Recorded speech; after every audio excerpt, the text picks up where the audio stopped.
The Pennsylvania State Senate may take up a controversial bill later today, passed by the State House.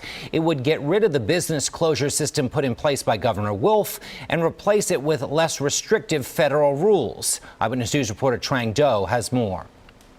With a vote of 107 to 95, the Republican-controlled PA House of Representatives passed Senate Bill 613.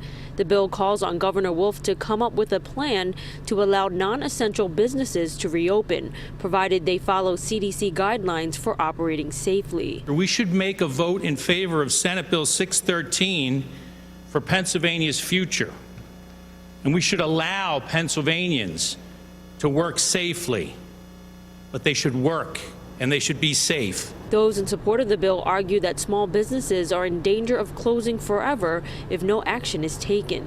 Ed Russakoff, who owns Rustic Music in Society Hill, agrees. People need more than just food to survive, I think. Right now, Russakoff is doing a quarter of his usual business through online sales. It would be a big help if we can operate safely on a limited basis, and I think it would be a benefit to customers who needed certain things to ease their social isolation. The largely party line vote saw just 2 Republicans from hard-hit Montgomery County join all Democrats in voting against it.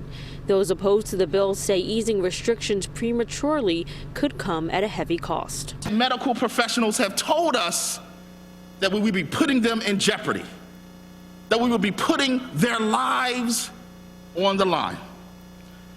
Now, I ask you today, Mr. Speaker, if we want to make that decision, I ask you to also make the decision of whose lives are you willing to risk. The Senate also has a Republican majority, so this bill has a strong chance of passing. Now, if it does pass, Governor Wolf is likely to veto it in the interest of public safety. From Center City, I'm Trang Do, CBS 3 Eyewitness News.